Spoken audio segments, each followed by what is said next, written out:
Radio Libertaire, la voix de la Fédération anarchiste. Sans Dieu, sans maître, sans pub, la racaille, la 140e, avec aujourd'hui, dans le studio, des invités un peu particuliers. Une association, les carnétistes tribulants, carnétistes pour carnet de croquis, carnet d'artistes, qui sont clairs, pardon? Carnet de voyage. Carnet de voyage, oui. Ah oui, carnet de voyage, voilà, c'est ça. Qui sont Claire, Geneviève et Marie-Sophie, donc je répète, de l'association Les Carnétistes Tribulants, qui représente un collectif, pardon? Et Claire. Il a dit. Mélanie. Claire, Geneviève et Marie-Sophie, je l'ai dit. Bon, il y a une perturbatrice avec qui vont nous évoquer avec nous leur pérégrination en Chine, qui leur a permis justement de produire un bouquin assez riche, dense, intéressant sur ce qu'elles ont vu là-bas, sur ce qu'elles ont rencontré, sur les questions qu'elles ont pu aborder avec les camarades chinois, avec Piquet-Cou à la régie. Bonjour. Jean à l'instruction publique, salut à tous. Artistique, et Shlomo à l'appareil. Voilà, on peut commencer tout de suite. Une musique d'abord ou non? On commence tout de suite avec vous. On vous laisse la parole pour que vous nous expliquiez un peu, pas trop rapidement, mais pas trop longuement non plus, une intro à ce que vous êtes, ce que vous dites, ce que vous faites, ce que vous pensez. Depuis quand, par exemple, déjà, pour commencer? Ouais. Alors, bonjour.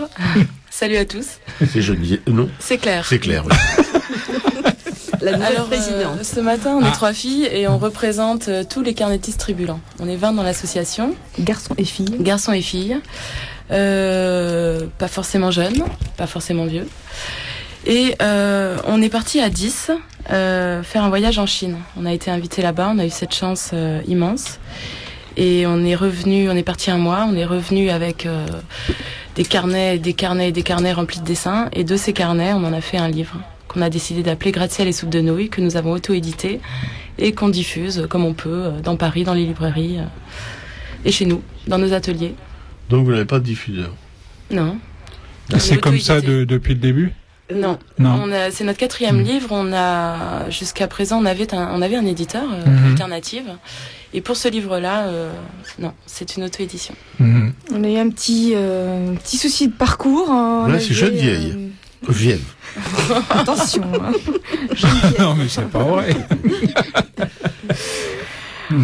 On avait un contrat avec Magellan, les éditions Magellan, qui s'était engagé à sortir le livre pour la Biennale du carnet de voyage de Clermont-Ferrand, qui est un rendez-vous très important pour nous, parce qu'on a maintenant vraiment un public, des gens qui nous attendent là-bas, qui attendent nos parutions. Et pour nous, c'est très important d'être présent quand on lance un livre à la Biennale du carnet de voyage de Clermont-Ferrand. Et là, un mois avant, il nous a annoncé qu'il pouvait pas nous éditer en temps et en heure. Donc, on a relevé nos manches et on a décidé de faire cette édition nous-mêmes. Voilà. Et ça a été un peu difficile, mais enfin en même temps, on est allé au bout de cette aventure. Donc on a tout fait, la maquette. Gaëtan Nock, qui fait partie des carnétistes, a fait la maquette. Une maquette magnifique. Parce que c'était pas évident quand même de mettre en page 10 styles différents, 60 carnets différents. C'était pas évident du tout. 10 textes de longueur, de formes différentes. Et donc, comme dit Geneviève, on a relevé les manches et on est arrivé à 2 heures de l'échéance avec le livre qui est arrivé dans des cartons. On est très fiers on est très fiers de notre Clermont. Oui.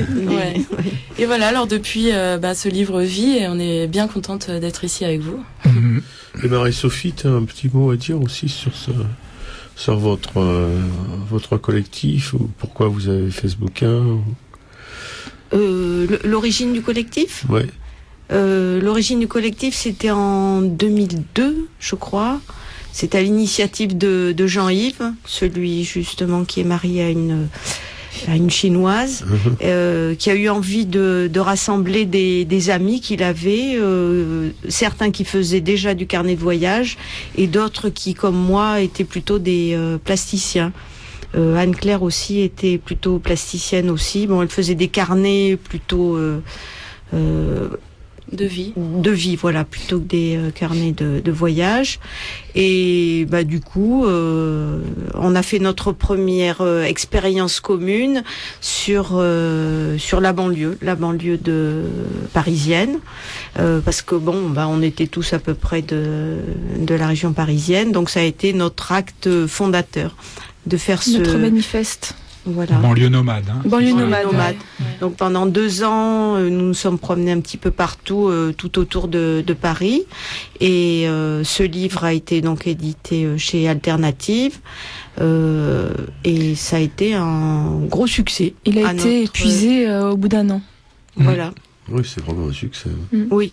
Alors pourquoi la banlieue ? Parce qu'on voulait justement casser avec l'image classique du carnet de voyage la banlieue, pour parler d'un terrain qui est méprisé, qui est surtout en perpétuelle mutation, et puis pour montrer que c'est pas la peine d'aller très loin pour voyager, pour rencontrer des gens. Et pour avoir des choses à raconter. Oui, voilà, nous, notre idée, c'est que le voyage se fait à travers tout ce qui nous arrive dans la vie. Une rencontre, un quartier, une autre ville, peu importe, une musique peut faire voyager. Et ça, on essaye de le... Chacun voyage à sa façon. Et le fait d'unir nos dessins, nos envies, nos visions dans des livres... donne la force à nos livres. Enfin voilà, c'est l'intérêt de notre travail. Et Banlieue nomade, il est réédité ou Non.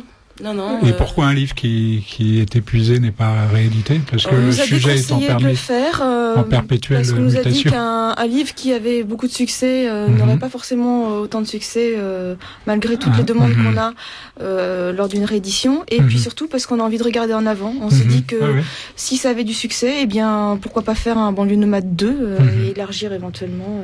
Oui, c'est vrai que ça c'est un sujet d'actualité dans le collectif. Ouais. D'accord. Et excusez-moi, juste entre Banlieue nomade et donc le voyage en Chine, il y a eu les deux autres, c'est ça ? Le deuxième carnet, c'était toujours un peu dans l'esprit aussi de casser cet esprit de voyage lointain.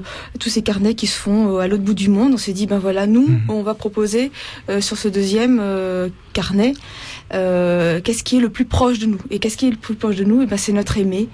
Donc on va faire une sorte de déclaration d'amour, un hommage à la personne qu'on aime. Donc il s'appelle Ce que j'aime en toi. Et notre challenge c'était de répondre à la question Ce que j'aime en toi, c'est... Voilà. Donc et ça n'a pas du tout été simple. Oui, c'était pas un sujet simple. Hein. Oui. Moi, j'ai décliné. Non, mais... l'invitation. Tout le monde n'a pas voté pour. Tout le monde était emballé. Et puis finalement, il y a eu beaucoup de désistements parce qu'on s'est rendu compte que c'était pas simple de parler de choses très très intimes qui allaient être finalement livrées à notre papa, notre maman, nos voisins. Non, on et puis que c'était un voyage compliqué à faire, un voyage dans l'autre, dans la personne qu'on aime. Est-ce qu'on a vraiment envie de pousser ce voyage à fond ? Est-ce qu'on a envie justement de le montrer ? Est-ce qu'on a besoin de temps aussi pour faire ce voyage ? Est-ce qu'il ne faut pas toute une vie ? Enfin, c'est beaucoup de questionnements. Mais c'est un très beau livre. Et ensuite, donc la vieillesse, c'est ça ? Et après, voilà, Vivre vieux. Je peux appeler ça comme ça, Vivre vieux. Un très grand livre que les libraires ont parfois eu du mal à mettre. Et très lourd, surtout. Très lourd. Que nous aimons beaucoup. Mais voilà. Qu'on a eu énormément de plaisir à faire parce que c'est un livre de rencontre. On est parti à la rencontre de la France du troisième âge, quoi. D'un troisième âge actif, vigoureux, actif, passionné. C'était ça l'idée.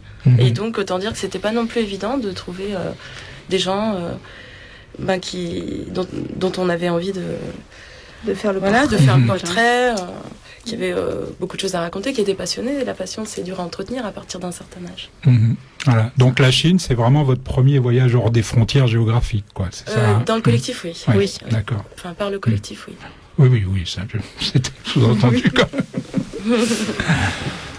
Donc vous avez eu tout de suite, là, en ce moment... un aperçu de ce qui vous attend pour l'heure et demie qui va suivre. Ça va être riche, comme leur carnet de Crobard, sur Radio Libertaire, Racaille, pour l'artiste dans la société, l'artiste en dehors de celle-ci où il est la plupart du temps, pas les carnétistes par contre. l'artiste et l'engagement politique, là, on ricane, parce que les artistes engagés politiquement, on les compte sur le doigt d'une main. L'artiste et la religion, par contre, il y en a encore qui prient, oui, ça se dit. L'artiste et la science, on est un peu dépassé en ce moment, on n'est plus au Quattrocento, et l'artiste et l'autorité, alors là, vous savez ce qu'on pense de l'autorité chez nous.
Dont je viens d'évoquer le nom, que vous avez entendu tout à l'heure pour leur présentation, qui vont être tout à l'heure, après nos petits business hebdomadaires remises en question.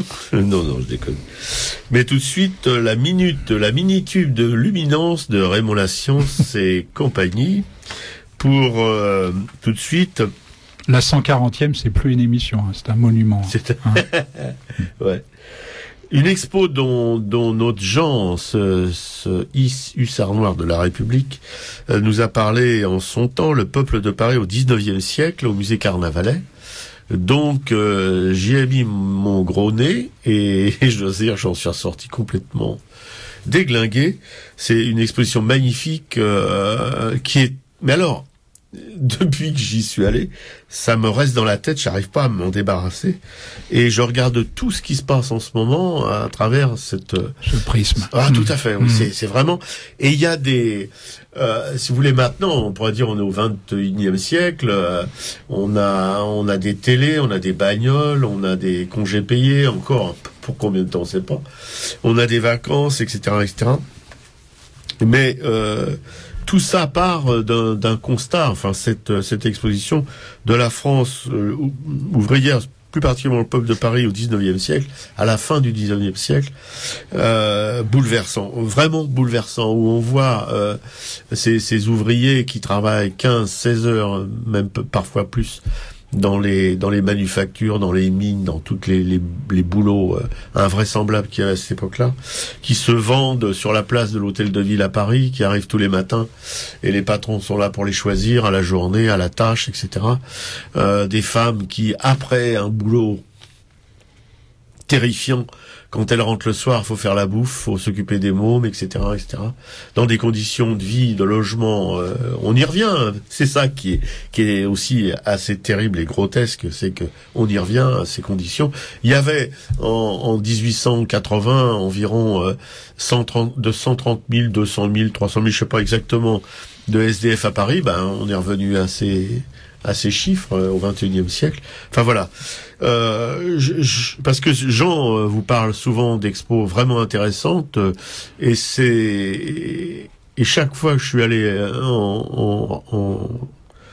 me balader dans une de ces expos, j'en suis toujours revenu avec beaucoup de choses dans la tête et aussi. Je croyais que tu allais dire l'inverse, c'est marrant.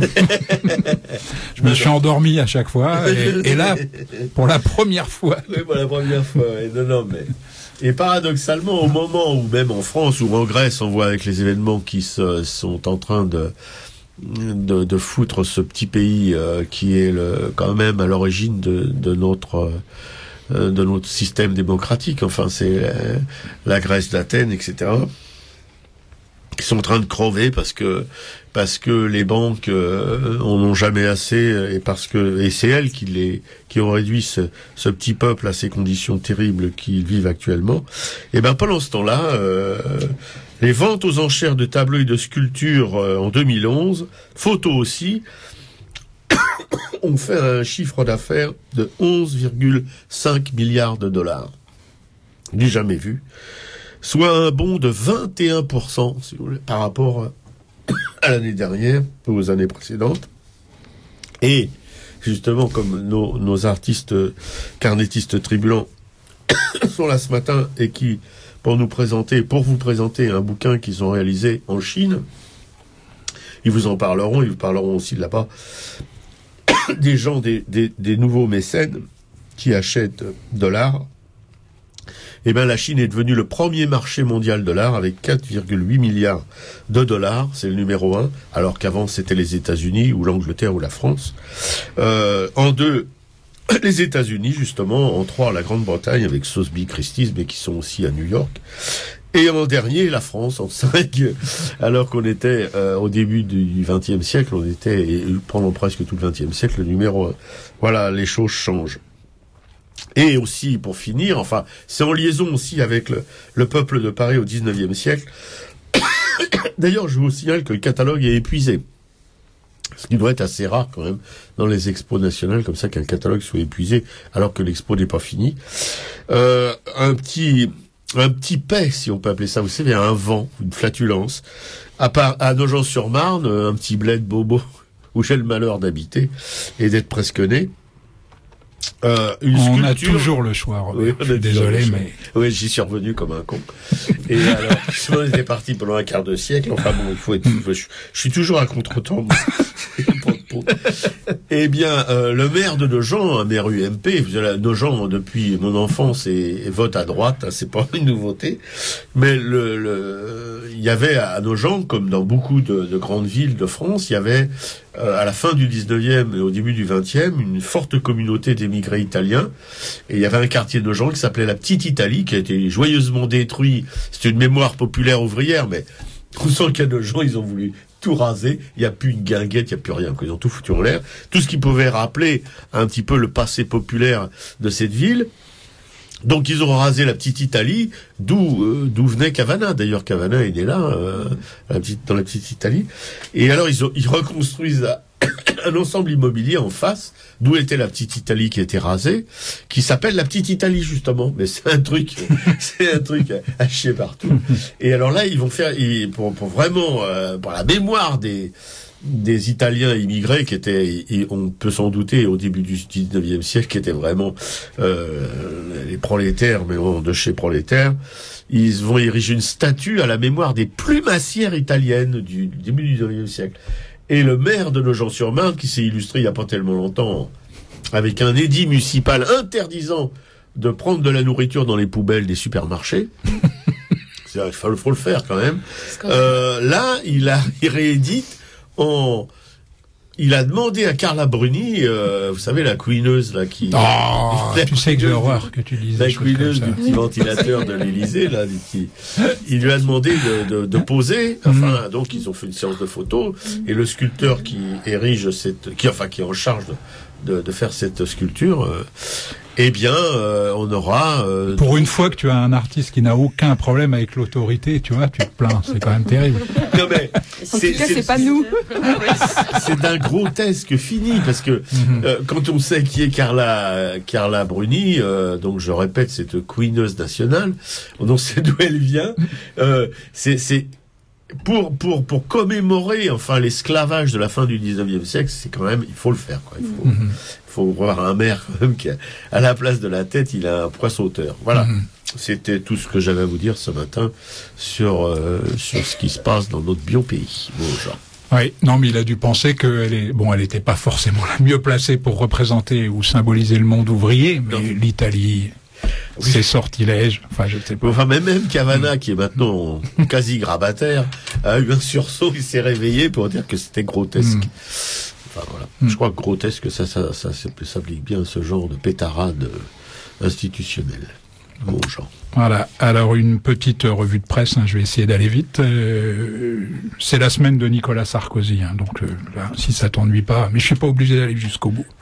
Tout va lui être consacré, Parce qu'en effet, les proches du président ne le cachent plus, le calendrier d'entrée en campagne s'est accéléré. Nicolas Sarkozy, qui a scruté la campagne tardive de réélection de François Mitterrand, le président dont décidément il s'inspire le plus, se rapprocherait donc finalement du calendrier plus précoce qu'avait choisi Jacques Chirac. Il est comme un sphinx.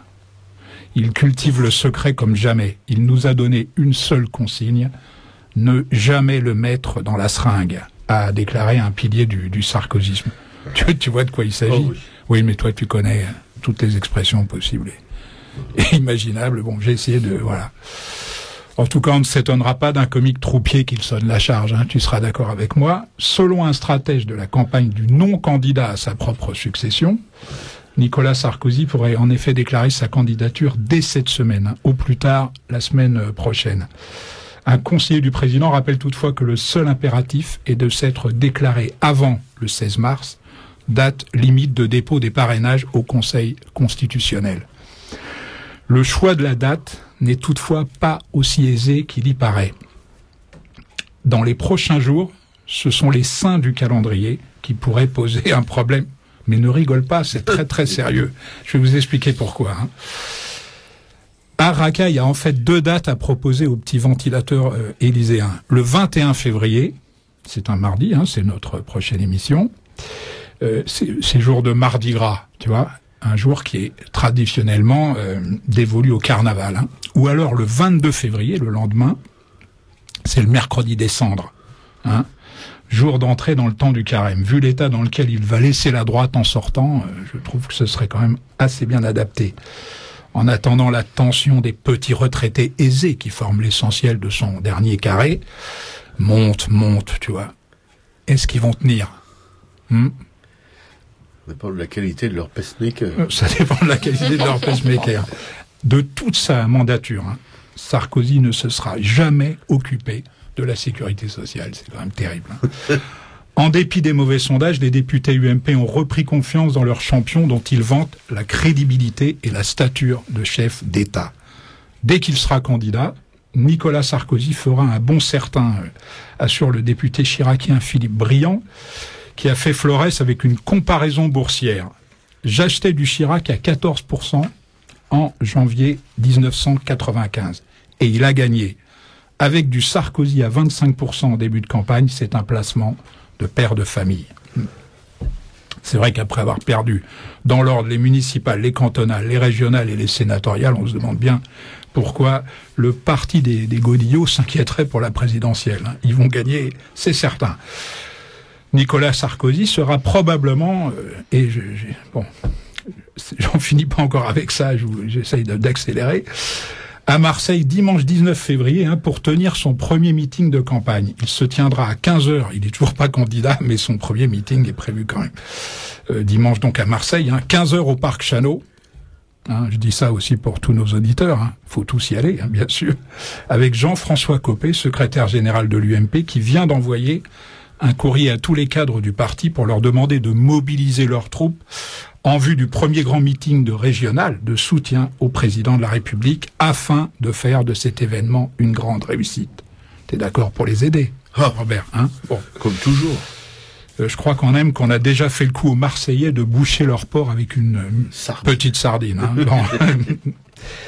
Ils seront pas dépaysés. On va faire du gros rouge qui tâche, a martelé Nicolas Sarkozy, hein, en proposant, c'est sérieux ce que je raconte, hein, du gros rouge qui tâche, c'est comme ça qu'il appelle ça, en proposant un référendum sur les obligations des chômeurs et sur le droit de vote des étrangers.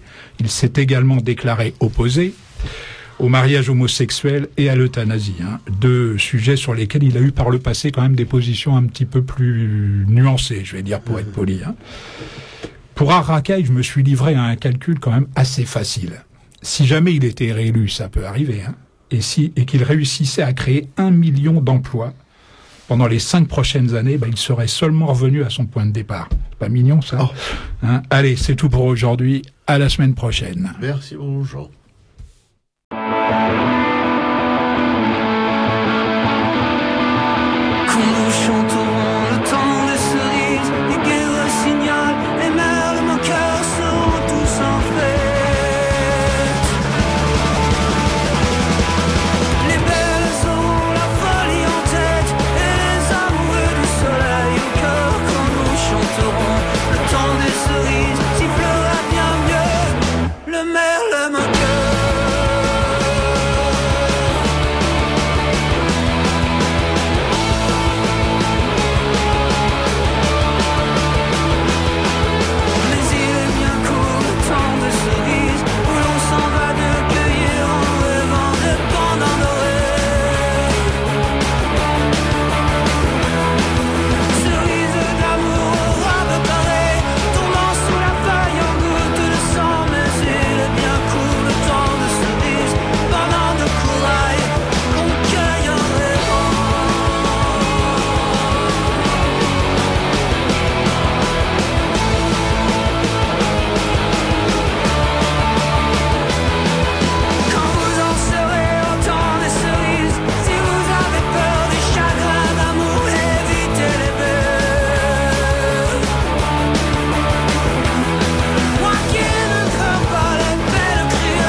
Radio Libertaire, la voix de la Fédération anarchiste, sans Dieu, sans maître, sans pub, la Racaille, la 140e, avec aujourd'hui, dans le studio, des invités un peu particuliers.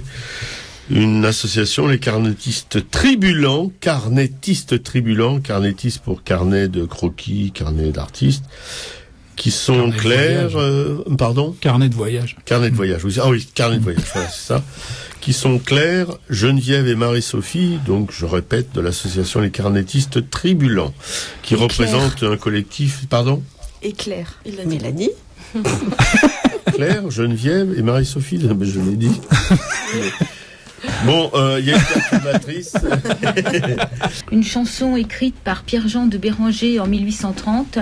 Alors Pierre-Jean de Béranger est un des plus célèbres auteurs de chansons subversives de l'époque, où la chanson est un mode d'expression assez efficace pour la diffusion des idées. Donc voilà, dans cette chanson, elle dépeint la vie dans un immeuble typique du 19e, quand les classes sociales se côtoyaient encore.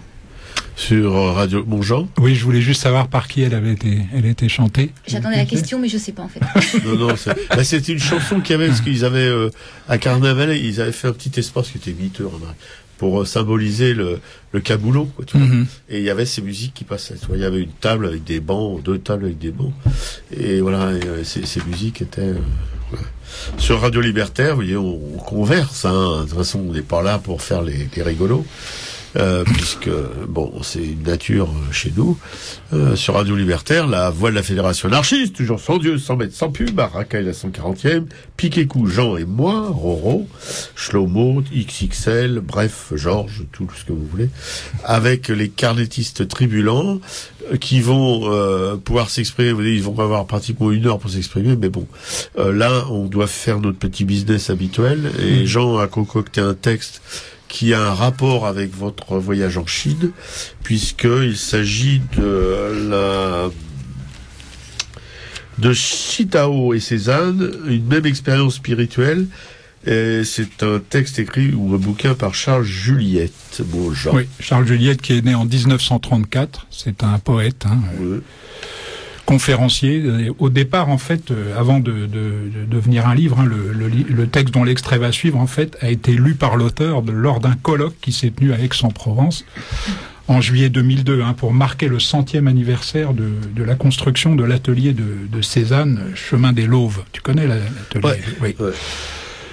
Donc ce poète, Charles Juliette, il explore l'expérience esthétique d'un artiste chinois du XVIIe siècle, pour mieux comprendre celle du peintre d'Aix, qu'on appelait le maître d'Aix. À la limpidité évoquée par Chitao dans les écrits qu'il a laissés, fait écho le souci qu'avait Cézanne de voir comme celui qui vient de naître, en toute innocence, en dehors de tout savoir, de toute référence, de toute intention. Me voici hors de la réalité, hors du monde, centré sur l'essentiel, libéré. Ce qui est contenu dans mon pinceau, mes émotions, mes désirs, tout ce qui en moi fait fi de la tradition, ne manquera pas de faire hausser les épaules aux connaisseurs. Ceux-ci s'exclameront, mais ça ne ressemble à rien. Eh ben, on pourrait jurer que ces mots sont de Cézanne, et ils sont en fait de Chitao. Bien évidemment, chacune de ces aventures porte les caractéristiques d'une personnalité, d'une époque, d'une culture, et en conséquence, elles ne sont pas en tout point analogues. Mais les différences évidentes ne sauraient masquer que ceux qui ont été embarqués dans cette aventure ont chaque fois emprunté un même chemin. Ce que je sais de Chitao, je l'ai puisé dans 2 ouvrages. Le premier a pour titre « Les propos sur la peinture du moine Citrouille-Amer », un traité qu'il a écrit à la fin de sa vie et qui a été traduit et remarquablement commenté par Pierre Rickmans. Le second est signé François Cheng, Chitao, la saveur du monde. Il comporte une éclairante présentation et de nombreuses reproductions accompagnées de poèmes et de commentaires. Qui était donc Chitao? Il a vécu de 1642 à 1707. Quand il avait 3 ans, en une période de troubles politiques, sa famille a été assassinée, et c'est à un serviteur que l'enfant a dû d'échapper au massacre. Les spécialistes de la toute petite enfance nous apprennent d'ailleurs qu'un bébé ou un tout jeune enfant, lorsqu'il est brutalement séparé de sa mère, subit une fracture psychique qui laissera de graves séquelles. On peut donc penser que ce drame survenu à l'aube de la vie de Chitao a fait de lui un être meurtri, déchiré, souvent en guerre contre lui-même. Sans doute a-t-il eu aussi des problèmes d'identité. On lui connaît une 30aine de pseudonymes: Racine obtuse, Rongé jusqu'aux os, Moitié d'homme, Moine citrouille amer, Le vieil solitaire, Le disciple de la grande pureté, etc. Il est vrai aussi qu'en Chine, les peintres et calligraphes ont souvent pris des pseudonymes pour échapper à la notoriété et rester totalement libres. Toute sa vie, il n'a cessé de se déplacer. Il s'est établi à Nankin, où à la fois poète, calligraphe et peintre, il est devenu un personnage public et fêté. Son génie était reconnu. Mais il est toujours resté un homme indiscipliné, rebelle, peignant avec fougue des œuvres pleines d'audace. Et bien que moine, il semble qu'il n'ait pas toujours dédaigné les plaisirs de la vie. Tout comme celle de Cézanne en France, son œuvre a créé une rupture et marqué l'histoire de la peinture chinoise. Après elle, il ne fut plus possible de peindre comme avant. À l'instar de Cézanne, Chitao était toujours à l'affût, et son œil insatiable ne cessait d'observer, scruter, engranger. Ainsi a-t-il pu écrire « Maintenant, les monts et les fleuves me chargent de parler pour eux. Ils sont nés en moi, et moi en eux. » Dans cet ordre d'idées, Cézanne a pu dire « Le paysage se pense en moi, et je suis sa conscience. » Voilà, merci Piquet-Cou. Donc Chitao et Cézanne de Charles Juliette est édité par les éditions L'Échoppe. Alors cette maison publie de somptueux petits livres, tout petits, sur papier bouffant, qui comportent quelques pages. Il faut les découper soi-même, à l'ancienne, mais ils valent moins de 3 €. C'est vraiment sympa. Vous pouvez commander celui-ci au prix de la librairie Publico, 145 rue Amelot, 75 011 Paris, métro Robert Oberkampf, fille du Calvaire, ou République. Mère magnifique. Oh. Téléphone de la librairie Publico 01 48 05 34 08 et site internet après les W librairie-publico.com. Alors j'aurais pu choisir un extrait aussi du livre de François Cheng, Chitao, la saveur du monde, mais d'abord il est épuisé lui aussi et il semble en plus qu'il y ait des spéculateurs qui s'en donnent à cœur joie sur les exemplaires qui étaient tirés, ce qui fait qu'il atteint des prix du genre 500 € en vente d'occasion. Enfin, c'est un peu n'importe quoi. C'est dommage. J'ai eu la chance de l'avoir entre les mains. C'est une petite merveille, ce bouquin. Vous connaissez, non? Non. Et qui est-ce qui a parlé de François Cheng tout à l'heure? Moi. Toi? Bien.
C'était une musique donc apportée par Marie-Sophie, une musique chinoise du XVIIIe siècle.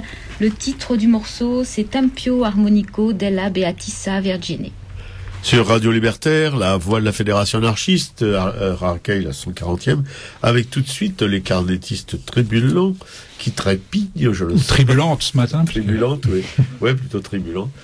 À qui on va laisser la parole, bien sûr, pour qu'elles puissent nous raconter un petit peu l'histoire de ce livre qu'elles ont pu fabriquer à partir de leur dessin, le carnet de croquis chinois.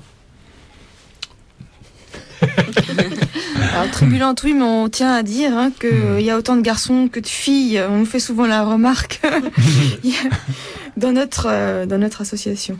Et alors, comment se fait-il que ce soit 3 filles qui soient là ce matin, qu'il n'y ait pas de garçons? Eh bien, c'est un garçon Il qui est nous a paresseux. sélectionnés. Il faudra lui demander. On préfère rester au lit ce matin. Non, le Il pauvre, il est travaille. obligé d'aller au travail. On pense à lui. Bon, alors ce voyage en Chine, il a commencé comment alors? Alors, ce voyage en Chine, eh bien, on l'a fait grâce à Li, Huang Li. C'est la femme de Jean-Yves Simon, qui est l'un des nôtres, et qui suit notre travail depuis une dizaine d'années, puisqu'on vous disait que c'est depuis 2002 maintenant que le collectif existe. L'exploit. Un exploit, ouais, Ouais. parce que tout ça dans la bonne humeur et dans l'énergie et dans l'action, puisqu'on a publié 4 livres. Ouais. Donc c'est Li qui est une femme merveilleuse, énergique comme tout, puissante, à l'image des Chinois qu'on a pu rencontrer d'ailleurs ensuite. C'est Li qui a eu cette idée de nous faire voyager là-bas, parce qu'elle-même était tombée sur un livre de peintres chinois qui était venu visiter la Bretagne et avait pu publier un livre sur la Bretagne vue à travers la peinture chinoise. C'est un bouquin magnifique où on voit les côtes bretonnes dessinées à l'encre. Enfin, c'est quelque chose dont on n'a pas l'habitude. Et c'est vrai que ça fait un choc culturel et artistique très intéressant. Et Li, en voyant ce livre, a été ému de cet échange et s'est dit, si je transposais cette idée et que j'envoyais les peintres, les plasticiens, peintres, illustrateurs, graphistes français en Chine. Et c'est son pays, la Chine, donc ça lui tenait à cœur. Elle a monté, nous on lui a rien demandé, on a juste dit écoute, oui, on est là, on est prêt, on est partant. Elle nous a monté ce voyage, elle nous a trouvé les financements, elle a fait appel à ses copains là-bas, ses copains ont répondu présent. Ça a vraiment été une aventure humaine, quoi. Et finalement, voilà, on a été 10 à être sélectionnés parce qu'il y a eu une sélection malheureusement. On est 20 en tout dans l'association et pour des raisons budgétaires, bien évidemment, on n'a pas pu partir à 20. Donc sur dossier, sur candidature, 10 d'entre nous sont partis. Et voilà l'origine du projet. Ouais. Je dis, Ève, est-ce que tu as un regard différent de ce que vient raconter Marie, Claire? Non, c'est la pure vérité. Non, je pense pas que c'est une menteuse professionnelle. Non, je peux rajouter que c'était des amis avec lesquels elle a fait donc des études en France notamment, qui sont revenus dans leur pays après la révolution culturelle et donc qui sont arrivés à des postes importants puisque ils étaient c'était des postes qui avaient été éliminés, donc les gens qui ont eu à cette génération, les jeunes étudiants, les jeunes diplômés, quoi. Voilà, ils sont arrivés en fait, vingtaine, ils sont revenus en Chine et ils ont accédé tout de suite à des postes d'importance. Et c'est ces gens-là donc qui ont été en mesure de nous financer ce voyage. Il y a des chefs d'entreprise, dont un ami de Li qui a fait ses études en France avec elle, mais aussi d'autres chefs d'entreprise sur place. Et ce qui était intéressant pour nous, un de nos mécènes, un de nos 4 mécènes, était un peintre qui est devenu millionnaire en quelques mois. Et cet homme, en fait, avait très envie de rencontrer des collègues français et il s'est associé à cette aventure. D'accord. Et Marie-Sophie? Pour l'origine du voyage, là, j'ai rien d'autre à rajouter. Je voulais juste dire quelque chose pour faire un lien avec l'exposition dont vous avez parlé tout à l'heure, ouais. Sur les gens qui venaient à la fin du 19e siècle montrer leur capacité de travail. Ça, nous avons vu ça en Chine. Absolument. Nous étions dans la ville de Xi'an et nous avons vu de ces ouvriers qui attendaient qu'on vienne les embaucher. Et des gens qui venaient quelquefois de la campagne, de loin, qui étaient avec leurs baluchons. Donc, c'est vrai que c'était l'été. Quand on y était au mois d'août, il faisait 40 degrés. 40 degrés, bien chaud.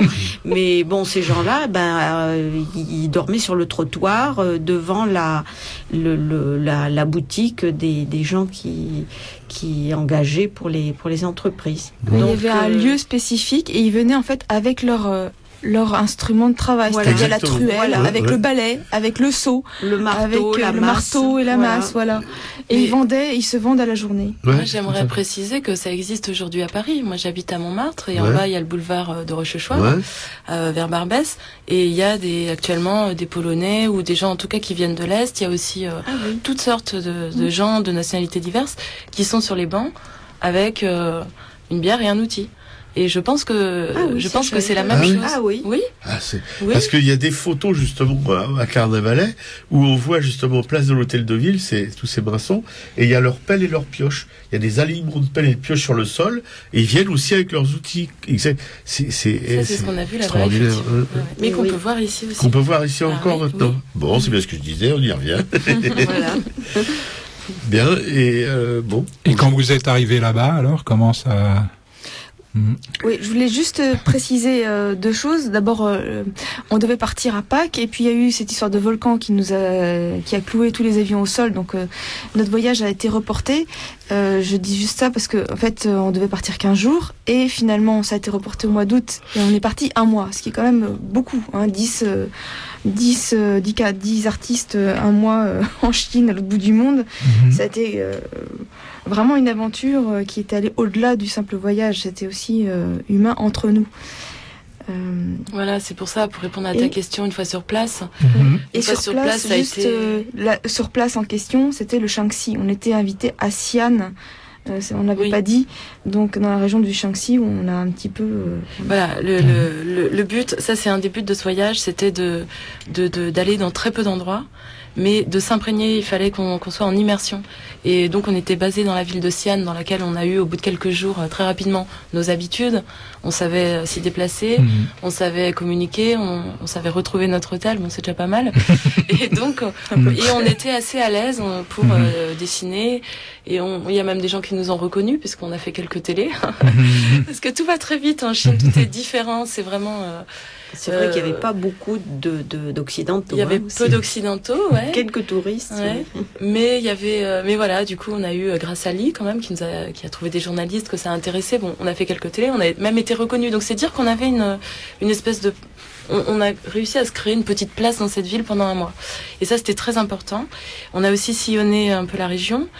On a vu des endroits exceptionnels, des montagnes, un fleuve, le fleuve jaune. Enfin, mais c'était des escapades. On s'est un peu échappé de Xi'an. On a été dans un village aussi médiéval où on a reçu un accueil formidable aussi. Mais voilà, l'idée c'était quand même de rester au même endroit et de pas faire un voyage à prendre des Mais cars vous et des... circuliez complètement librement. On a été libre du début à la fin, tant en termes de dessin, d'écriture, de tout. Oui, là, Sauf pendant les excursions. oui, Ah, voilà. mais on Là tient où quand on même à était. dire Mais on s'est rebellé. que si on a accepté ce voyage avec des mécènes, etc.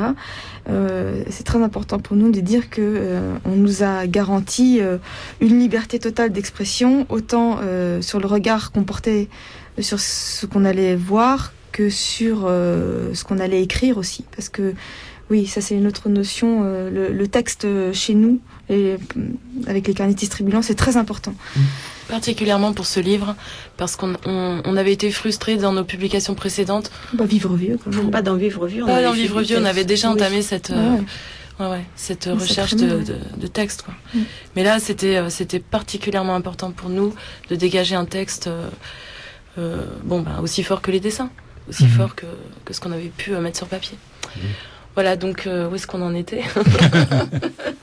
Et la rédaction des textes, ce sont chaque illustrateur qui l'a rédigé. Oui. Ouais, On a ouais. fait chacun nos textes. Ah, d'accord. Oui, Mais on n'est pas tous écrivains. Il y en a un particulièrement qui se présente comme Jean-Yves écrivain. Simon est Jean-Yves. écrivain voyageur. Oui.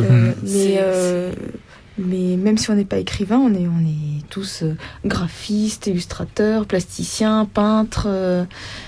Mais il y a aussi eu des révélations. Par exemple, Oui. Anne-Claire Thévenot, on peut dire que Oui. c'est un grand écrivain ou une Oui. grande écrivaine, je ne sais pas ce Oui. qu'elle préférerait entendre. Poète, Oui. même. Mais oui. Alors, Qui s'est révélé avec ses... et bah, que avec nous, ses- qui s'est révélé à nous. Ça doit faire longtemps qu'elle écrit, mais Ah oui, vous n'avez pas sûrement. montré les autres Ouais, choses. ouais. Voilà. Et ça, on est vraiment, moi, On est très heureux. très heureux qu'elle ait écrit ça pour ce livre. elle nous a fait un travail magnifique, magnifique. Et sur les textes, vous avez un comité de correction ou non? Oui, on les que les annule. dessins, évidemment, ils ne sont pas retouchés. Non, ils sont pas retouchés, mais il y a une sélection Il y a également. une sélection, oui, forcément. Ah oui, tout ce qu'on a fait n'est pas un dans gros le livre. travail. Mais non, j'ai imaginé. Ceci dit, c'est un, Ouais. c'est un On gros a un livre. gros quand même. travail après, entre nous, de sélection, d'autosélection d'abord, Mhm. de sélection ensuite devant tout le monde, et de relecture de nos textes. Et quelquefois, certains ont fait la démarche de faire relire les textes par des personnes extérieures de leur choix. Mais entre nous, oui, il y a un vrai travail après de relecture.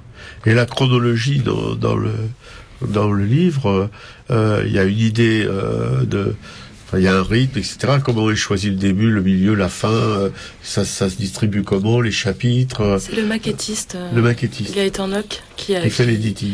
Oui, quand même, Qui sur a le choisi début du texte, Claire, on a choisi le tien parce que dans la manière dont tu l'écrivais, c'était une belle introduction. Ouais, voilà. Tu parlais des préparatifs du voyage aussi. Comment est-ce qu'on aborde un voyage en Chine? J'imagine que tous, on a été un petit peu angoissés à l'idée d'être financés, de partir, donc en quelque sorte d'avoir une mission. C'était un travail. Et ça devait aussi être du plaisir. On partait à 10. Il fallait pas rater notre coup. Il fallait qu'on soit prêt moralement. Il fallait que le groupe soit fort. Bon, il y avait beaucoup d'enjeux, je pense. Donc je raconte ça dans mon texte. Voilà, en effet. Donc effectivement, il a été choisi. Disons que j'ouvre le livre. Enfin, mon chapitre ouvre le livre pour cette raison. Mais après, je pense que c'est le maquettiste, c'est Gaëtan qui a choisi de mettre un tel après un tel par rapport à la puissance d'un dessin, à la douceur d'un autre. On lui a fait confiance complètement pour la Vous l'avez laissé complètement libre. Oui, parce vous que n'êtes pas intervenu à ce niveau-là. Non. Non. Si on commence à dire non, moi je vais être employé, Non. alors là, on n'a pas sorti de C'était assez compliqué puisqu'on a dû accélérer un petit peu le rythme pour le faire sortir ce bouquin. Donc, de toute façon, on lui a fait confiance et là, le 4e bouquin qu'il nous fait, il fait ça extrêmement bien. On est tous ravis. Ouais. Bien, écoutez, là, j'ai quand même des questions aussi qui sont un peu en deçà de cet ouvrage. Comment chacune, comment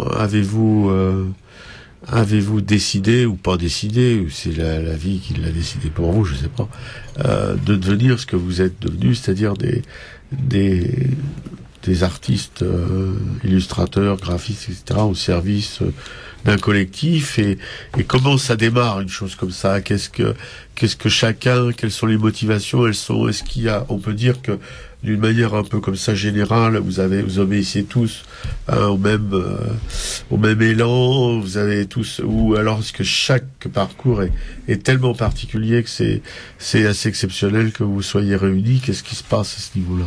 Moi, j'arrive à lire à travers cette question, c'est-à-dire en tant qu'artiste, parce que on sait tous que les artistes n'ont pas forcément l'habitude de travailler ensemble, que il y a beaucoup de jalousie, disons-le. Beaucoup d'ego, ça c'est terrible, l'ego des artistes, mon Dieu. Qu'est-ce qui fait que j'ai l'impression en ce qui me concerne on appartient là dans les carnétistes tribulants à une même famille.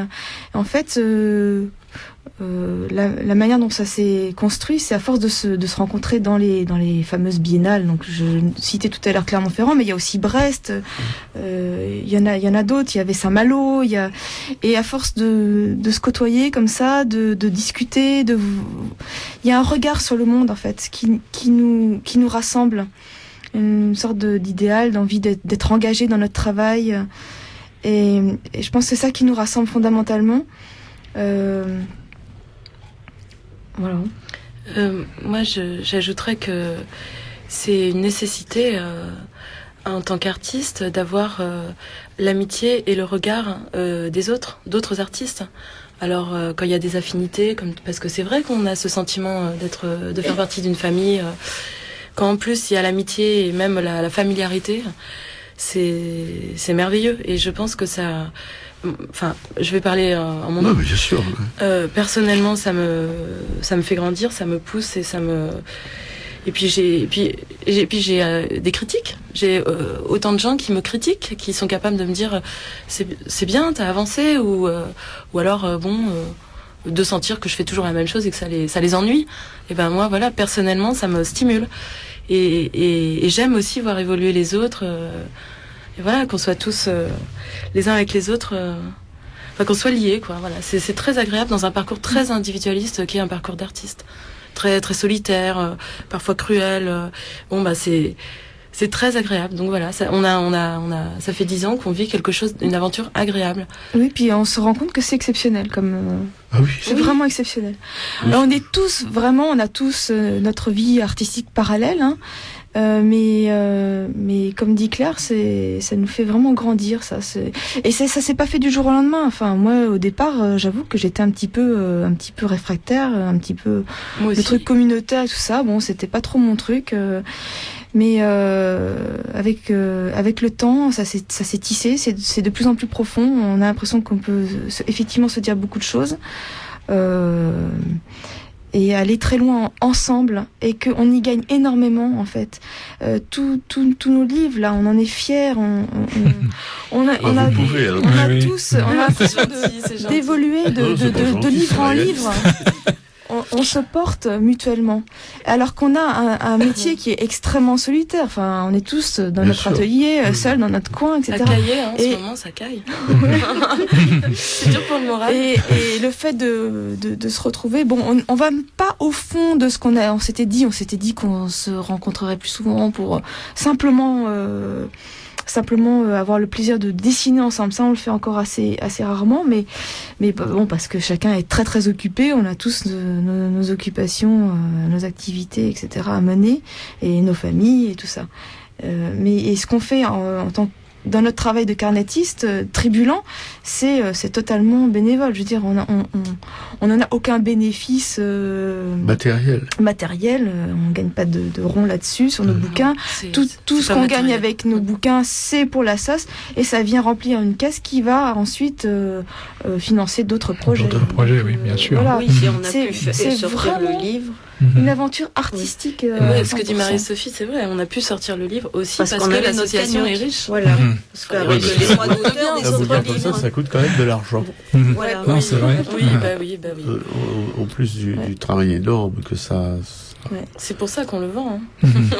Oui, là, bien sûr. On peut l'acheter sur notre blog. J'ai oublié de parler du blog tout à l'heure. Non, mais on va tout donner. On va tout donner. T'en fais pas. On va tout donner. On a aussi un blog sur lequel on met tous les liens, on mettra tous les liens, hein, nous, pour l'émission. Je voulais vous demander aussi, parce que évidemment, le problème, c'est vraiment un très bel objet, hein, mais le problème, c'est qu'en radio, on peut pas montrer les beaux dessins qui s'y trouvent. Il y en a pas une de vous trois qui se sentirait de lire quand même l'extrait d'un extrait de texte, si, ce serait possible? Oui, à défaut de voir les dessins. Moi, j'aimerais bien lire des trucs d'Anne-Claire Thévenot. Oui, tout ce que vous voulez. Celle dont on parlait tout à l'heure et qui s'est Anne-Claire, c'est une femme très sensible. Sur la couverture du livre, elle a un grand dessin en couverture. Un dessin très violent sur la pollution, sur la ville, sur les arbres qu'on détruit. Ce dessin, c'est sa vision de la Chine à un certain moment. Et dans ses textes, elle apporte encore autre chose. C'est-à-dire qu'il y a cette violence mêlée à cette douceur, mêlée à sa culture, parce qu'elle connaît très bien la Chine. Elle avait étudié un peu la calligraphie, etc. Les idéogrammes, la langue. Et donc voilà, dans ces textes, je crois qu'elle, tous les textes sont intéressants, mais le sien est très direct, très juste. Donc c'est une bonne idée de lire un extrait. On peut parler de la bouffe en Chine. Oui, on est bien bouffé. On y mange bien. Direct, ce qui n'est pas très chinois, hein, parce qu'ils sont souvent très métaphoriques, quoi. La poésie, la philosophie chinoise sont très. Il y a une distance étonnante d'ailleurs. J'ai eu du mal moi à m'y faire au début. Mais il y a beaucoup de distance. En règle générale, on a ressenti ça nous aussi, bien entendu. Une distance, forcément, liée à la langue, liée au rapport, voilà. J'ai du mal à choisir parce que tout est bien. Mais... Les Chinois mangent autour d'une table ronde, d'un plateau rond qui tourne comme la chance. Ils mangent dans une profusion de plats qui couvrent la table. Ils portent des toasts en frappant leur verre sur le plateau rond de la chance, en hurlant « Ganpei » à plein poumon. Il crie, il rit. On ne sait s'il crie ou s'il rit. La bière coule, les sauces giclent. Ils sont là, heureux, plongés dans leur repas comme au cœur saignant de la vie. Soudain, ils ont disparu, laissant sur la table ronde une idée du chaos. Et puis elle écrit aussi « Les Chinois n'éprouvent pas de nostalgie, semblent imperméables à la mélancolie, écartent le passé, reconstruisent l'histoire. En marchant sur les vestiges de leur mémoire, ils écrasent l'âme délicate des choses. Je suis épuisée. » Bien. Mais pour la table ronde, je confirme, je me souviens d'un repas à Londres dans un gigantesque restaurant chinois. On avait été invité par la maman d'un jeune stagiaire de la galerie pour remercier le responsable de la galerie de l'avoir. On a failli mourir tous les deux, tellement on devait bouffer. Oui. Parce que, et effectivement, ces tables rondes, il y avait des familles entières, ces immenses tables qui tournaient, des chariots qui arrivaient avec de la nourriture bouillie, cuite, enfin, toutes les choses comme ça. Bah, la politesse veut qu'on nous offre minimum 7 plats. Ah oui, c'est ça, voilà. Oui. Non, mais c'est effrayant, hein, d'une certaine manière. Mais moi, je pense qu'on les... en ça, le contact est bien passé en Chine entre nos mécènes et nous. À chaque fois à table, on était heureux. On mangeait tout ce qu'il y avait à manger. On se plaignait jamais. Des blocs de poisson, pâtes de poulet. On a tout goûté. Quel bonheur. Et je pense que voilà, ça joue. On est un peuple sensible à ça. Ils le sont aussi. Le contact s'est très bien passé à ce moment. Je pense qu'on est curieux en général, nous, les. Oui, en plus. Et puis quand on n'aimait pas, on dessinait les plats. Ça ressemblait à des pâtes de poulet, à des choses qu'on avait un peu de mal à manger. Des coquillages érotiques. Ce qu'il faut dire, c'est que on a vu d'ici, quand on connaît pas la Chine, on a une très mauvaise idée de la cuisine chinoise parce qu'on ne connaît qu'une sorte de cuisine chinoise. Parce que la cuisine chinoise qu'on a mangée là-bas, c'est pas celle qu'on mange dans les restaurants chinois d'ici. Et le pays où on était, c'est un pays, d'ailleurs, le titre l'évoque, la soupe de nouilles. C'est que là-bas, ils ne mangent pas de riz. Si on pouvait avoir du riz, mais traditionnellement dans le Shaanxi Xi'an, on mange des nouilles. Voilà, ce qui, moi personnellement m'avait un peu surprise. Je savais pas du tout qu'on allait manger des nouilles parce que on a eu très chaud parce que c'était le mois d'août, mais l'hiver il fait froid, donc le riz ne peut pas pousser. Là-bas ils cultivent le blé depuis la nuit des temps. Voilà. En même temps, on n'a aucune prétention de parler de la Chine en général. On connaît très très peu et il paraît qu'on mange différemment partout. Voilà. Probablement comme en Europe ou en France, sur les régions. Est-ce que vous voulez que je vous lise un texte sur les nouilles ? Ah oui. Un texte On aime les nouilles. Mademoiselle Fred. Les nouilles. Dès le lever, c'est une discipline, un rituel. Au bord du trottoir, sur des tables au formica patiné d'éponge, endormies, au fond du bol, lovées autour de légumes, de viande, de soja, circonvolution translucide ou opaque, noyées de bouillon miroitant. Le chinois les absorbe, les engloutit, à grand renfort de succion sonore, sans hésitation, mené à la baguette, du récipient à la bouche, extirpé prestement, serpent noué avalé en faisceau.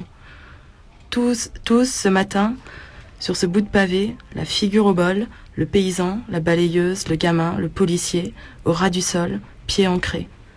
Le plat ne supporte pas l'amateurisme. Le touriste s'y empêtre, se débat, s'éclabousse. Matière vivante, indomptée qui lui échappe. Fuyante comme l'anguille. Les mains se crispent. Il peste, insiste, se ridiculise, renonce parfois. Les nouilles chinoises sont un art du quotidien. Ouais, j'imagine. Parce que déjà avec les spaghettis, c'est un problème. Mais les nouilles chinoises, c'est autre chose. Et le problème, c'est la soupe qui va avec. J'avais vu ça, moi je pensais que justement c'était distingué d'être assez loin du bol et de manger. Mais une fois je les ai vus réellement. Non, faut et là mettre le bol tout près. Ah oui, c'est vraiment invraisemblable. Ouais. C'est un truc qu'on a du mal à vraiment faire. À la rigueur, on pourrait y arriver, mais on est tellement bloqué par notre éducation. Oui, faut rester un mois de plus. C'est une barrière culturelle. On y arriverait. Ouais. Ou alors, ouais, faudrait pas être ensemble. Aussi, au contraire. Et pour le contenu de justement de ce livre, je répète, assez exceptionnel par son poids, par son format et par, c'est vrai, la densité de ce qu'il y a à l'intérieur. Vos sensibilités graphiques, vos façons de travailler, etc. Qu'est-ce qui a présidé à leur espèce de cohabitation aussi? Bon, il y a un maquettiste, c'est vrai, mais entre vous parlez. Est-ce que vous vous influencez mutuellement? Est-ce que votre travail en commun peut modifier votre façon de transcrire transcrire ce que vous regardez? Est-ce que il y a une évolution? Qu'est-ce qui se passe? Un mariage, un concubinage, un mélange des uns avec les autres, non? Moi, je pense que oui. Enfin, je pense qu'il y a qu'on s'influence forcément. Inconsciemment, on peut pas rester indifférent aux autres, oui. ça c'est sûr. Après, ça nous influence pour faire aussi bien que l'autre, pas pour faire comme l'autre. Oui, ça c'est sûr. Oui. Et à la fin, ça influence un résultat meilleur, je pense. Mais bon. Rien que pour le rythme de travail, je dirais. Oui. Parce que c'est ça, c'était l'énergie du groupe, là. C'était, on n'arrêtait pas, hein, du matin au soir, on n'a pas arrêté. Il n'y a pas un jour où on n'a pas dessiné sur un mois, quand même. Oui, parce qu'il y en a qui sont capables de se lever le matin sans avaler de café et de commencer à dessiner. Et puis il y en a d'autres qui avaient quand même besoin d'un café, de prendre de prendre un peu de temps, de discuter, de se lancer, de se motiver et enfin de pondre un dessin. Donc là, il a fallu, c'est vrai, s'harmoniser, quoi. Et alors quant au style, non, je pense que chacun vraiment a le sien. Pour les supports également, chacun avait apporté ses supports habituels sur lesquels il se sentait, sur lesquels il se sent à l'aise, que ce soit des carnets, des feuilles volantes. Alors là-dessus, moi, j'ai en fait découvert dans la rue des Calligraphes de Siane des carnets accordéons absolument somptueux, avec des papiers, avec des tas de petites matières, des choses extraordinaires. Et en fait, c'est devenu pour moi les supports principaux en fait de ton travail. Mais ça s'est forgé pendant le voyage. Mais vous avez fait, j'ai trouvé sur place mon papier. Toi aussi, je pense, Marie-Sophie. Non. Moi, j'avais mes deux carnets. Que j'avais acheté à Paris, donc que j'ai amené. Anne-Claire, dont on a lu l'extrait tout à l'heure, a elle aussi trouvé son carnet là-bas. C'est un carnet de reproduction de pin, d'arbres, le pin. De pin chinois. Donc à la chinoise, à l'encre, très beau. Et elle a recouvert ce carnet de gratte-ciel, de tout ce qu'elle voyait de cette ville infâme, terrifiante, écrasante. Et du coup, elle a fait ce travail de mémoire, quoi, de l'arbre qui disparaît, de contraste. Ouais. Et voilà, donc on a chacun ou trouvé notre support sur place ou travaillé avec comme tu dis, notre matériel habituel. Mais en tout cas, il y a eu forcément des interactions, des surprises et puis beaucoup de doutes aussi, parce que le fait de travailler tous ensemble, en fait, on aime tous le travail les uns des autres, dans ce groupe en tout cas. Et ça sourire, je dis. Ça n'a pas été évident, parce que évidemment ça remet en cause, on se remet en question, on se dit est-ce que je vais faire assez bien, qu'est-ce que c'est bien ce qu'il vient de faire là, il a bien capté ça, est-ce que moi je vais être à la hauteur. Il y a une pression quand même, faut pas le nier non plus. Et puis on avait aussi envie de proposer autre chose. C'est-à-dire que c'est la force de ce livre, c'est que c'est un livre, c'est un voyage, mais c'est 10 voyages. Et il fallait qu'on soit à même si l'un faisait dessiner une pagode, ça aurait été stupide de se mettre à côté et de dessiner la même pagode. On l'a fait pourtant. On l'a fait, et justement c'était ça qui nous a demandé un peu de réflexion, c'était de proposer autre chose sur cette pagode, de voir autre chose, de la cadrer différemment peut-être. Bon, voilà, tout ça, il a fallu. Ça s'est passé naturellement pendant ce voyage, et artistiquement, ça a été une aventure très forte. On n'a pas l'impression de répéter la même chose, parce qu'on dessine 10 fois les soldats de terre cuite. Voilà, chacun. Il y a un grand respect déjà, je pense, de chacun, et puis on a l'impression d'apporter chacun un regard tellement différent, avec nos sensibilités, notre technique différente. Ça pose pas de... Au contraire, enfin, c'est très enrichissant. C'est ça qui est enrichissant. Puis on sent que vous avez tous été sensibles au lieu. Hein. Ça, c'est important parce que c'est vrai qu'il y a des artistes qui transportent leur truc. Mais il faut parler de cette ville. Et là, je trouve que c'est très réussi. Cette ville de Xi'an, c'est quand même une ville passionnante parce qu'en fait, c'est une des villes de la route de la soie. Et c'est une ville musulmane. Enfin, musulmane, en partie musulmane. Donc, il n'y en a pas tant que ça, des villes chinoises musulmanes. Donc, il y a une grande mosquée et qui ressemble à un temple, qui n'a rien à voir avec les mosquées que nous connaissons ici ou en Afrique du Nord. Et on voit des femmes voilées, mais à la chinoise, c'est totalement différent. On mange, il y a le ramadan, enfin, il y a plein de choses comme ça. Donc c'est une ville passionnante de ce point de vue-là, point de vue ethnique et religieux. Et aussi dans sa construction, parce que c'est une ville qui a des murailles et qui les a conservées. Donc cette ville qui tend à s'étendre, qui est devenue énorme, qui a plus de 8 millions d'habitants, c'est quand même une très grosse ville. Quand on petite ville chinoise. Oui, pareil, à côté c'est une bourgade. Ah oui. Oui, non, c'est une énorme ville qui peut paraître complètement effrayante et qui est très polluée. Mais malgré tout, le fait qu'il y ait ces murailles garde un petit cœur historique, garde un petit centre. Et là, on peut quand même sentir cette ville. Je pense qu'il y a des villes chinoises où on ne sent rien. Enfin, à part la peur, à part l'angoisse. Ils sont en train de tout casser ce qu'il y a à l'intérieur des murailles, quand même. Mais malgré tout, les murailles vont garder quelque chose, un cœur. Les murailles, elles vont préservent rester. la mémoire d'une certaine façon. Oui, on espère que le quartier musulman va pas être détruit. Et même le très beau quartier des calligraphes, qui est vraiment magnifique, où on était tout le temps fourrés. Ouais. C'était peut-être des faux bruits, mais Jean-Yves en particulier disait, mais j'ai entendu dire que ça sera peut-être rasé, reconstruit. Parce que quand c'est un petit peu vieux, un petit peu moche, les Chinois, ils ont envie de tout raser pour refaire en plus moderne et en mieux. Ils peuvent refaire des pagodes en béton armé, sans problème. On a un très beau texte aussi de Fred là-dessus. Oui, parce qu'on parlait d'émotions tout à l'heure. Nos émotions, elles sont autant positives que négatives, voire très négatives. On s'est senti même agressé par tout ce béton, ce ciment, cette grisaille et la mauvaise qualité des constructions qui jaillissent de terre comme ça en une nuit. C'est effrayant, quoi. Est-ce que je peux vous lire un texte de toujours Mademoiselle Fred?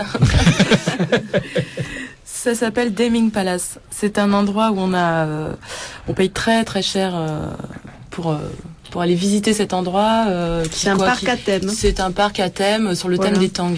Voilà. Qui est censé reconstituer les palais des Tang, mais alors en carton. Parce que Xi'an a été la capitale de la Chine.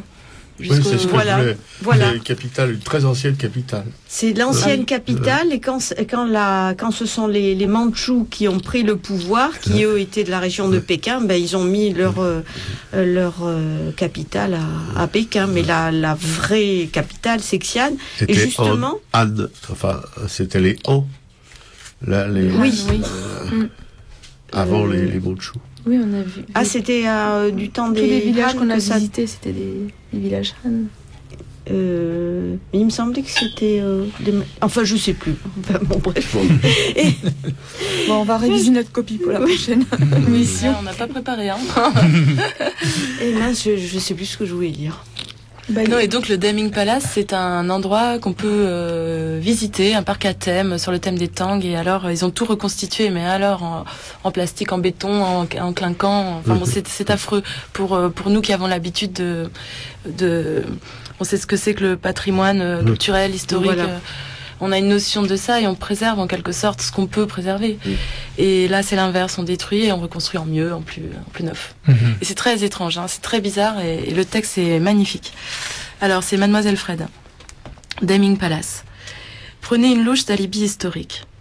Ajoutez-y une bonne quantité d'expropriation.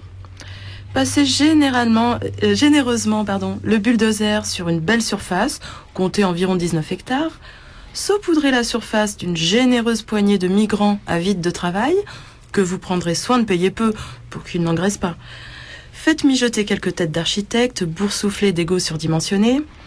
Entourez l'appareil obtenu de verticales habitables, démesurées, grises de préférence. Plantez-y quelques arbres de façon anarchique, pour feindre une intervention naturelle. Le tour est joué, votre Deming Palace est prêt. Attention, à consommer avec modération, c'est très vite écœurant. Oui,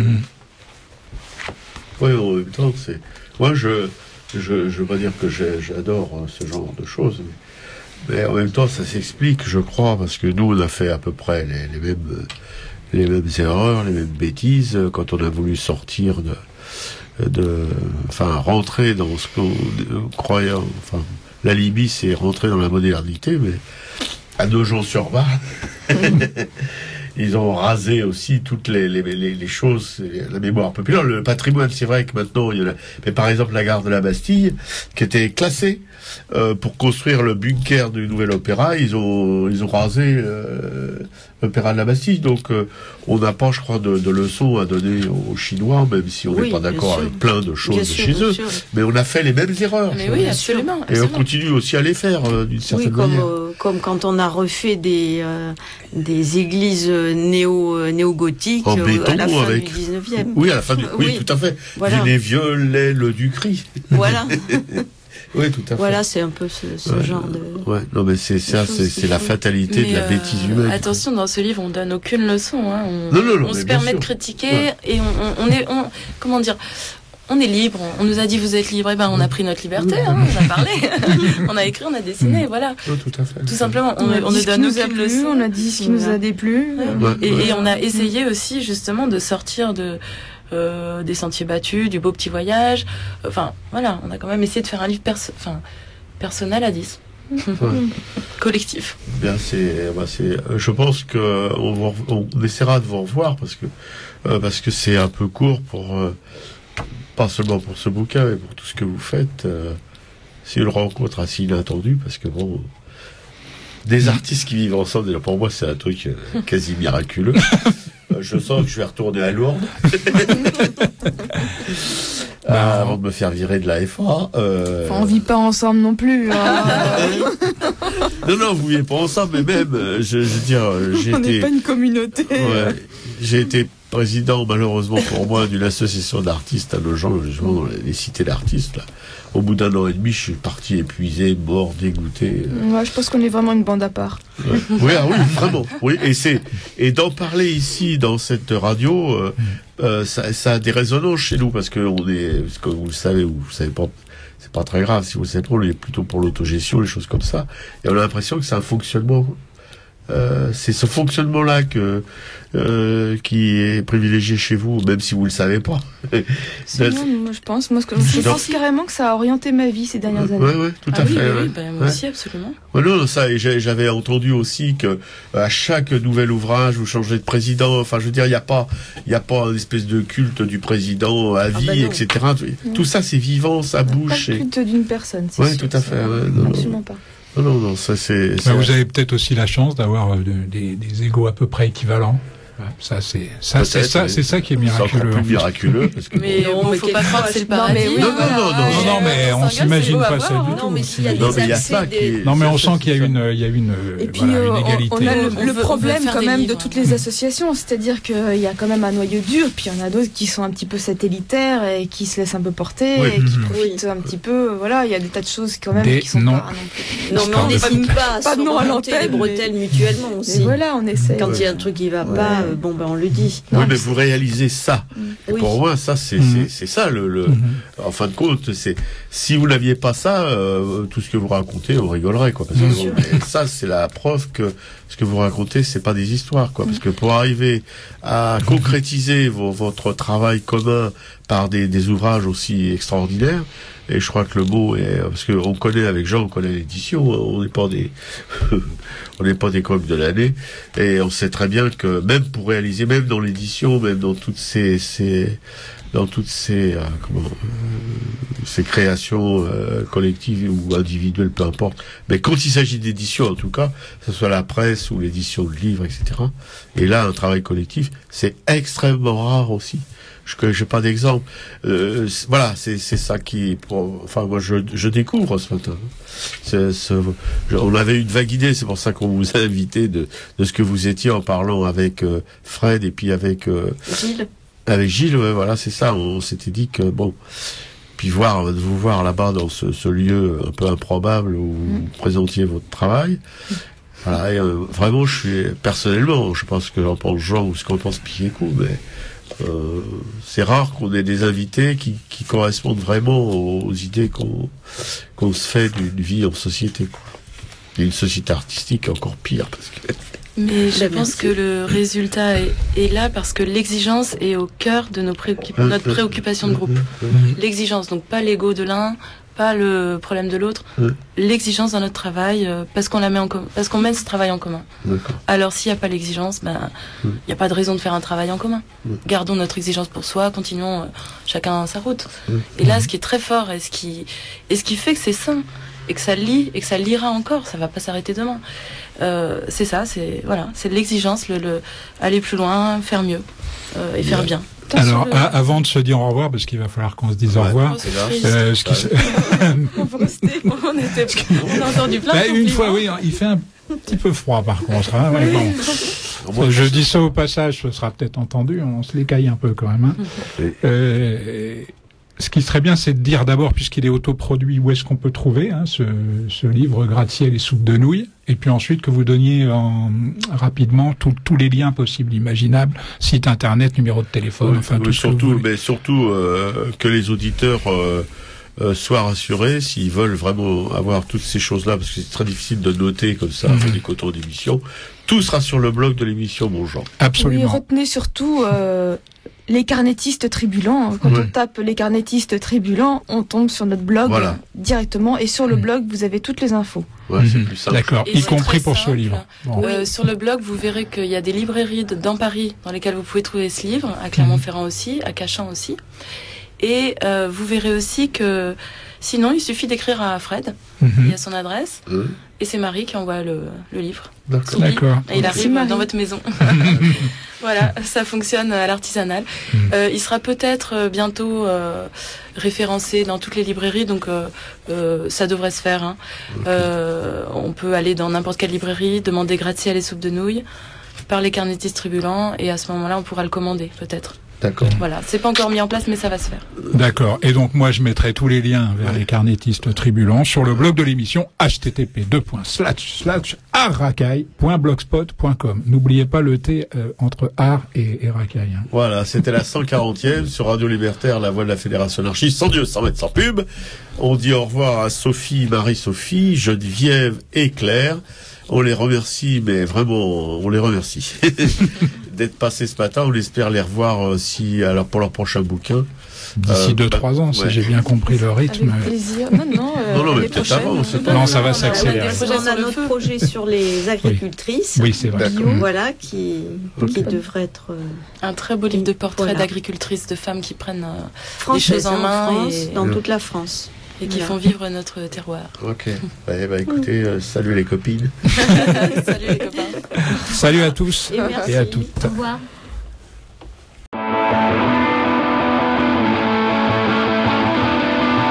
Quand nous chanterons le temps des cerises, les guerres signalent, les mers de nos cœurs seront tous en fête. Les belles auront la folie en tête, et les amoureux du soleil au cœur. Quand nous chanterons le temps des cerises, sifflera bien mieux le merle, le moqueur.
Radio Libertaire, la voix de la Fédération anarchiste, 100 dieux, 100 mètres, 100 pubs, la racaille, la 140e, avec aujourd'hui, dans le studio, des invités un peu particuliers.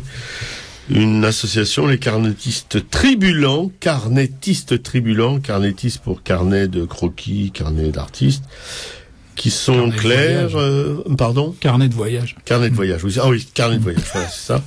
Qui sont Claire, Geneviève et Marie-Sophie, donc je répète, de l'association Les Carnétistes Tribulants, qui représentent un collectif, pardon? Et Claire. Il l'a dit. Mélanie. Claire, Geneviève et Marie-Sophie, je l'ai dit. Bon, il y a une perturbatrice avec qui vont nous évoquer avec nous leur pérégrination en Chine, qui leur a permis justement de produire un bouquin assez riche, dense, intéressant.